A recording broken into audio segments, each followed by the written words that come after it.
All right, hello everybody. Today I have something that might be a little bit unexpected. I checked this out recently, I picked up a copy of it. This is Legend of the Galactic Heroes, Book 1, or I guess Volume 1, Dawn. It is by Yoshiki Tanaka, and from what I understand, it was published first in 1982, in Japan. One of the books in the series won a big award in 1987. This particular version of the book was translated by Daniel Huddleston. This is a very popular series in Japan, apparently. It's been adapted into anime form twice, and when I say twice, I don't mean that they did 2 seasons. There was like 50 episodes back in the 80s, I think, and now they're redoing it again in kind of the fairly recent timescale. It's been transformed into manga, it's been transformed into video games, and most of this stuff never made it outside of Japan. But, in Japan it was pretty popular. We have 10 volumes plus 5 additional volumes of side stories. One thing that I found that was a little interesting is that the Wikipedia article for this book says that the illustrator was Naoyuki Kato, but there aren't any illustrations in my edition, which was published by Haika Soru in San Francisco. Now, from what the Wikipedia article said, this was okay. So yeah, Haika Soru is part of Viz Media, so they licensed it, and either they didn't license the illustrations from the original version, or there was some kind of error on the Wikipedia page, either of which is pretty likely. So, what caused me to check this out? I saw a clip on YouTube just randomly that was a snippet of conversation from the older anime. It was kind of thoughtful and interesting, and so I thought, well, that's kind of you I've never read that book, but I've heard about the TV shows, and they were pretty long running, so it can't be that bad, right? So I went and picked up a copy of the first volume. Turns out it was only localized in the U.S. pretty recently, back in 2016. Compared to 1982 when it was originally published, in 1987 when it won a gigantic award in Japan. Fast forward another 30 years before it makes it here. So I picked up a copy and thought I'd check it out. And I gotta say, I was pretty impressed by it. With a little twinge of weirdness, which I'll get to in a minute. So, just kind of a rough idea of what the story is about. It mainly follows 2 characters in these 2 different factions. It's kind of creating this, it says that the author was trying to translate European wars from the 19th century into a space battle opera epic kind of thing. And there's definitely an element to that. But, if we don't worry too much about the metaphorical actual battles that he was working on, in this story there are 2 large chunks of humanity that are opposed to each other. They're in kind of this war that has been going on for hundreds of years at this point. And we get to basically, and there's also a third faction, which is kind of like a commercial middleman faction called Fezan. But we have we have the we have the Human Empire, and we have the Free States Alliance, I think is what it's called. And we are following the character Reinhard von Lohengram from the Empire and Yang Wenli from the Alliance. And both of them are, major players in the military, or at least they become major players. And this book is about how both of them became major players in this war, basically. So it's a good introduction. I mean, the author is definitely going for a very epic feeling, but I think he's doing a pretty good job of earning it where it can be earned. And at the same time, he has a very personal style. It's kind of hard to explain, right? Like there are parts of this book that are about battles where millions of people get vaporized, kind of thing. But most of the book is really kind of, swooped in right into the minds of Reinhard or Yang Wenli, and kind of understanding their perspectives on the war more so than like a historical overview, which the book also tries to do too. And this is the main gripe I have with the way this book is written. And I can't tell whether this is necessarily an element of the style of Tanaka himself, or if this is something that the translator did. But this book has a very strange tone. The narrator is, generally speaking, very dry and lofty and bird's eye view. But what happens is that he very frequently, the narrator, frequently dives into a very personal kind of view or tone. So this of course is a common thing, but usually what happens is that you dive into the perspective of a character.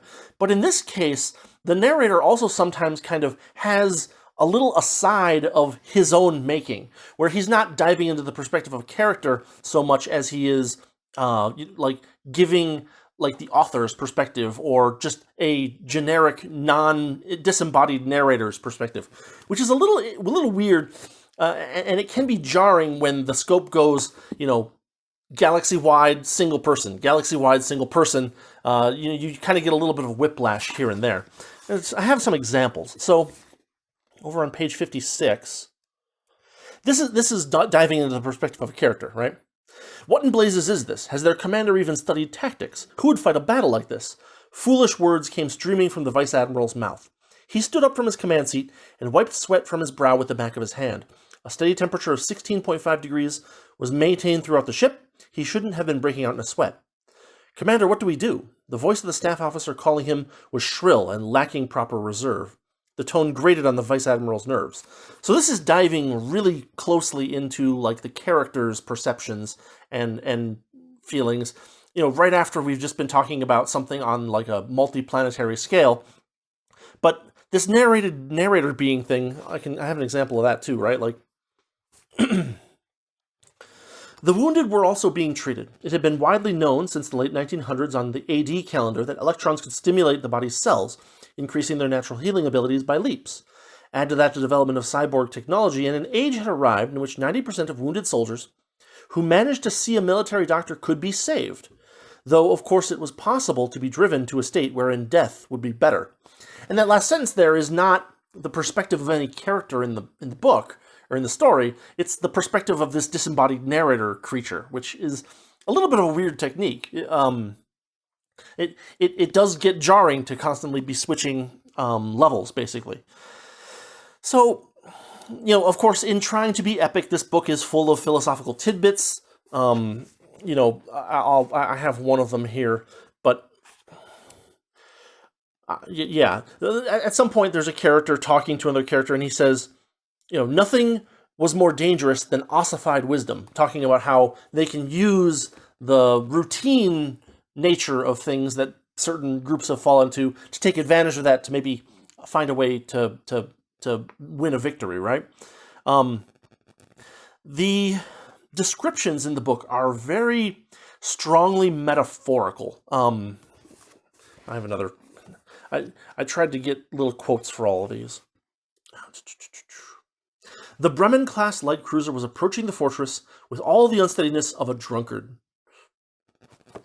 So we get a lot of very metaphorical descriptions of real things in this book, which has its ups and downs as well, especially when you consider kind of the level at which this book is written.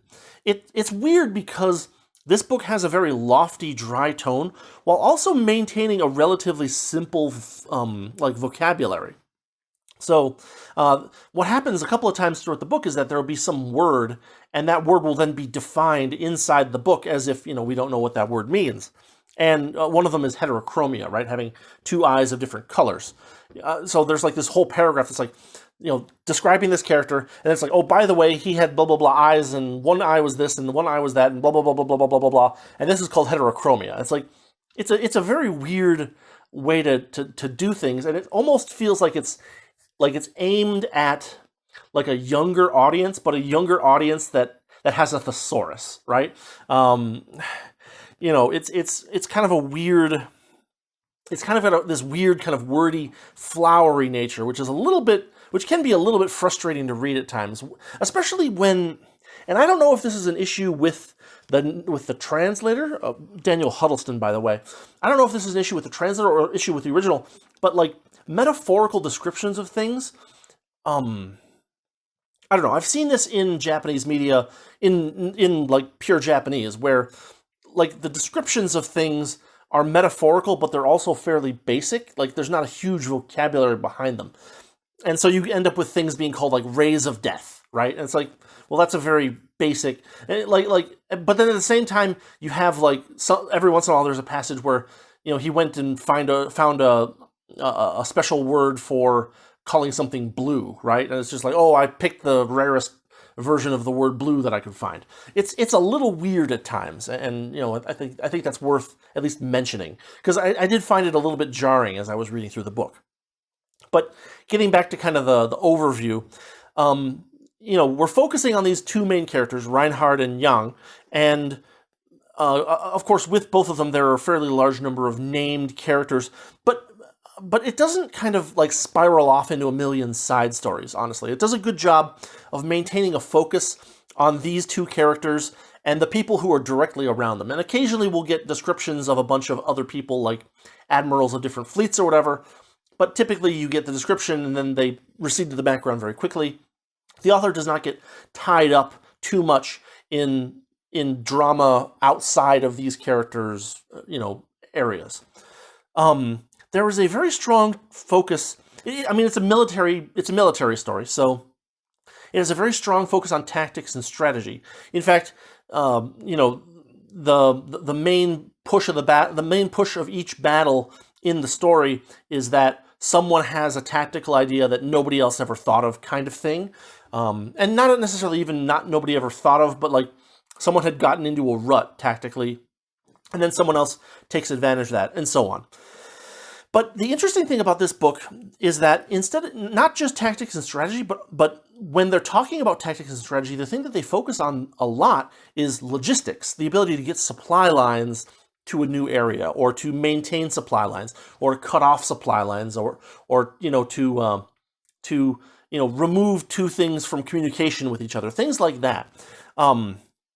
Kind of having the right resources in the right place at the right time is very key to the way that Tanaka writes this story and the battles that go on in it, and even the things that are outside the battle. Like, it can be that somebody wasn't here at this time, and so this thing happened, or somebody showed up here unexpectedly at this time, and so this happened. Logistics is deeply part of the way that Tanaka thinks about this story. It's interesting also because there's also a few typos and likely mistranslations. I found at least a few typos, like a character's name being misspelled. There was a mistranslation, or at least I think it's a mistranslation over here on 133, because Yang has just been promoted, and then they're giving him a fleet. And there's this line: Yang cocked his head to one side. Don't appointments to fleet commander come with vice admiralships? ? And like, he's saying it in a situation where it seems like he's thinking that it's not the way that things go, that fleet commander and vice admiralship come at the same time, kind of thing. I don't know. When I read this line, it stuck out to me, and I was like, wait, what's going on here? Because I think what happened is that the yes/no got flipped in that sentence. Because they're like, oh, by the way, you're going to be appointed as this fleet commander, and he's like, the way that it's written is like is as if he's saying, well, naturally I'm being appointed a fleet commander, but the actual flow of the conversation is like, I should not be getting a fleet immediately with this promotion. I should have to do something to get to the fleet, and so I think this was one of those cases where positive negative got flipped from the Japanese to English. I'm not sure. I have to look at the original Japanese, but it does seem that way. So with that, I think I've finished what I kind of want to say overall with this book, and we're going to get into the spoiler section. So here we go. Okay, spoiler section. So the point of this book is that these two characters, Reinhard and Yang, are rapidly rising through the ranks of their corresponding militaries. So Yang Wenli goes from Commodore to full admiral over the course of this story, with some flashbacks even to like military school, and behind that, Yang Wenli is a very eccentric man for a military man. He doesn't really want to be a military man. He has no interest in being a soldier or in pretending that the mass murder that he's part of is noble. Yet he's very, very skilled in tactics and strategy and reading the room and that kind of stuff. And so he finds work and usefulness in the military, even though he doesn't really enjoy what he's doing. He finds himself often caught between the expectations of others for him to either be patriotic or, militaristic or this or that. And, he doesn't want to be any of those things. At one point, he calls himself naturally lazy. And and yet at the same time, the circumstances kind of force him into these life or death situations where, if he doesn't do what people expect of him, not only will he die, but lots and lots of other people will die who don't need to. And he kind of has that weight on his soul as well. Realistically, though, he just kind of wants peace and quiet. In fact, he goes through one battle and is like, okay, I've done one battle, and this is a position that has a pension. Can I retire? And they're like, no, you can't retire. You've been a, what was it? I think he was a vice you've been a vice admiral for like 6 months. No, you cannot retire with your pension. Reinhard, on the other hand, is a very different character. He's the imperial kind of character that we're looking at. He goes from kind of a lowly count to a potential emperor candidate over the course of this book. And his initial main motivation is actually to free his sister from being one of the emperor's, the current emperor's concubines. He is an ambitious but very realistic character. He doesn't hold grudges so much against the Alliance people. He's not as brainwashed in favor of the Empire as a lot of the Imperial subjects appear to be. He is also, of course, skilled in tactics and strategy, and of course, the conflicts between Yang Wenli and Reinhard von Lohengrin are key to all three of the major battles that show up in this particular book. Another major character along with Reinhard is his best friend Siegfried Kirsche, who is also in love with Reinhard's sister, Anne Rose, and that's another reason why Kirsche is extremely attached to Reinhard, because he also wants to free Reinhard's sister because he's in love with her himself. There's a lot of navigating court intrigue when we're in the Reinhard part of the books. They're dealing with potential backstabbers. There's a lot of thoughtful scheming. In fact, there's even a lot of scheming where, the long run takes over the short run in ways that I, as a reader, was not expecting, right? Reinhard gets an opportunity to list himself as a candidate for these three very high positions, and he says, no. What I'm going to do is I'm going to try to, show a bit of magnanimousness, and I'm going to get the people who were in these things to kind of get forgiven for some of the mistakes that they made, and I'm also going to try to get somebody else in these things, because my plan is that by the time I have the access to these three positions, that it'll be a foregone conclusion. It's actually a really interesting little part of the book there in the middle. So this book covers the lead up to and the events of three major battles between the Alliance and the Empire. First off, we have the Battle of Astarte, which is an Imperial victory. But what happens is that Yang pulls off a maneuver to save the remains of three Alliance fleets that were basically routed by the Imperial fleet that was half their size. This is where basically what happens is that whenever Yang is in a serious crisis, his tactical knowledge and his understanding of human nature pull through and enable him to pull off things that get him labeled as a magician or a miracle worker. This is what helps get him promoted up the ranks so quickly. The second battle of interest is the attack on the Iserlohn fortress. Now this is an Alliance victory, where what happens is that Yang contrives a trick to take over and defend this major Imperial fortress that is kind of the gateway between Imperial space and Alliance space. And so this thing changing hands is a big deal.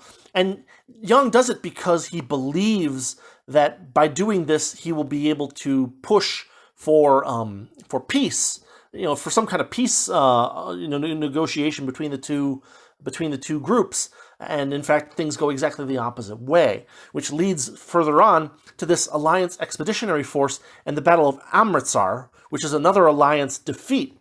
But what happens is, of course, that Yang manages through his intelligence and his forethought to keep most of his fleet alive when everybody else is getting completely routed. But these three battles, while they're an important part of the story, there's a ton of stuff going on between the battles where people are getting promoted and demoted and this is happening and that is happening. There's a lot of drama and a lot of kind of politics and stuff like that. And what we find in this book, which, of course is might be a little trite, but still is a fun detail, is that both the Empire and the Alliance at this point are kind of hollowed out. The Empire used to run on merit, but then, merit became bloodlines, and the bloodlines became decadent, right? And the story is old as time. So, Reinhard, one of Reinhard's motivations becomes, I want to make things more meritocratic in the Empire, as opposed to just basing things off of, oh, this guy is, this particular noble family, and so he gets this position, blah, blah, blah, blah, blah. But at the same time, even the Alliance is hollowed out, because the Alliance was originally a group of people that fled the Empire and kind of built their own thing based on, kind of the liberté, égalité, fraternité kind of ideas, which have their own problems. But, at this point, the Alliance government is no longer focused on serving the people as, Yang Wenli and a lot of people believe it should be, but they're more, of course, they're more, interested in staying in office. And that's what happens with this Alliance Expeditionary Force, right? They send 30 million soldiers out to take as much of the Imperial space as they possibly can, but they don't think about how much, food and stuff they'll need to supply that group, as well as the people and the planets that they're taking over. And that's, one of the things where they're like, oh, well, if we have this additional military victory, we'll get back into office. We'll get the votes in the next election. And of course, it goes very poorly for them. So, the one thing I'd say is that although it does seem as though Reinhard is trying to return the Empire a little bit more towards true merit, his motivations are left a little bit more questionable than maybe I made out originally. And the idea that power corrupts is one that pops up many times in this book. Like I said in the non-spoiler section, there's a lot of philosophical tidbits, but at the same time, there are often philosophical tidbits that if you're as old as I am, you've heard them before. So they're not quite as amazing or stunning or insightful seeming as they would be to a young adult kind of reader. Yang, on the other hand, is mostly interested in keeping his men alive and promoting peace, but he's not in a position to promote peace because he's under orders to wage war. It's kind of a really bad situation for him. But what ends up happening is that his victories and his naivete end up leading to many more deaths than if he had just, hung his stripes up somewhere and quit. But, the battles are fun. They're kind of Doc Smithy in a sense. Tons of ships, all, in these big formations, blasting at each other. It's very reminiscent of that. The politics and the machinations kind of remind me a little bit of Asimov's Foundation series, at least the ones I've read. But there's a lot of machinations and politics and drama in this book without being melodramatic, right? There's no like, someone screaming. Like, it all feels pretty believable, is what I'll say. And then, generally speaking, the descriptions of the book are good, although that disembodied kind of narrator swoop that happens from time to time can be a little bit disorienting. And like I said, I'm not sure whether that would be in the original or if that's just something from the translator. I don't know. I'd have to look at the original Japanese, and it might take more time than it was worth. So anyway, let's finish up the spoiler section and get to the conclusion. So in conclusion, what I will say is that I wasn't expecting a lot from this book, but I was pleasantly surprised. It was more interesting than I expected it to be. I kind of was thinking it was just going to be, it was either going to be way too talky or way too this or way too that. But I think that Tanaka struck a pretty good balance between all the different elements of the story. The strange tone and the style is fascinating, but at sometimes also disorienting. And it could be a translation issue, and it may be something that really bugs you or not. I'm not sure, but I did notice it, right? It was something that was like, wait, who did what now? Why are we here now? Why are we looking at this guy's perspective? I don't know. It did jar me a little bit here and there. As I mentioned, it has philosophical things to say, but at the same time, they're kind of young adult, surface level-y. They're not things that I haven't heard before. Power corrupts. Okay, fine, right? But it's true, but at the same time, it's not particularly novel. It has a somewhat pessimistic view of the future, which and even of human civilization as in general, which I think is something that you might not enjoy if you're not in that kind of mood where you're willing to put up with it, right? Like, some people like the really dark pessimistic stuff. Some people like the really bright optimistic stuff. And of course, sometimes you move from one mood to another. But, you probably won't want to read this if you're looking for something really uplifting, because it's not. I mentioned in the non-spoiler section already, but I'll just kind of reiterate that the vocabulary in this book is kind of like a precocious young adult with a thesaurus kind of level. There's a lot of really, really basic language, but at the same time, sometimes there'll be a description where, two or three of the adjectives are really weird adjectives that you're like, oh, I think I know what that means, kind of thing. And it's just like, I don't know why this is here when the rest of the book is at such a low level by comparison, just of reading level, right? I was kind of worried that this was going to end up being some kind of cookie-cutter, light novel, garbage stuff, but it really isn't. It's not. It's pretty good. And, I can see why it got adapted more than once and into a bunch of different media. And, there are 10 volumes plus 5 more volumes of side stories. So it was a pretty well-read and well-thought-of series. If you can navigate the tone, it's a solid read. That's what I'll say. And it's not that the tone was particularly hard to navigate, but I know that some people can get very distinct or very can really narrow in on something that makes them that jars their reading, and they're like, I just can't continue with this. And so if you're sensitive to that kind of thing, you might want to check the whatchamacallit, the Amazon preview before you pick up a copy and see if the tone doesn't turn you off of it. I mean, I've mentioned this before, but everybody wants to make these gigantic epic stories, and a lot of the time they don't do the work to make the epic story epic. They just assume epicness, and this story's kind of in the middle of that, right? We get a solid initial chapter that sets the stage, but it's not particularly it's not a particularly detailed history.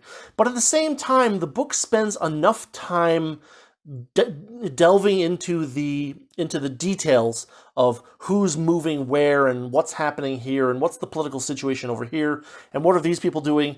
It gets into enough that they're working on the world building to make it that Tanaka is working on the world building to make it epic, although he is skipping some steps, I would say. He's not all the way to where we start in the Shire and then everything kind of comes up to a head. He's starting somewhere in the middle, right? As opposed to a totally proper buildup. And some people don't care so much about that, but I am one who does. I mean, the world building is kind of simple at times, this planet does this and this planet does that, and there's a little bit of that as well. And then there's also the problem that if all these issues are problems within these individual civilizations, why didn't they cause issues sooner? Why are they coming to a head right now? And they're coming to a head right now because the author wants them to. But from a realistic perspective, it's not likely that they would all come to that all these issues would come together at the same time. It's more likely that one of them would have come to a major awareness, in 10 years ago, and then now this one is, and now 10 years from now this other one is, as opposed to them all happening at the same time. I don't know. It's trying, and so I respect that at least. And it's a decent read. It's a little dry, to the point where I want to read the next book, but I don't know when I will want to reread this one. There are some books that you can read, and then you can basically put it down, pick it back up, and open it back up and say, yep, let's get started again. This one, not so much. I want to know what happens next, but the style was not engaging, and not even engaging is not the right word. The style was frustrating enough that I can set this down for a while and I don't need to worry about it, kind of thing. So that's what I've got for you for Legend of the Galactic Heroes Volume 1. I will have links in the description and stuff to check this out if you feel like it. As always, what's on the chopping block in the next certain amount of time? I mean, if you're still here, I might as well mention it. I would like to do a reread of Starship Troopers and talk about that at some point. I got this Foundation trilogy, and I haven't read the third book yet, and I want to check that out.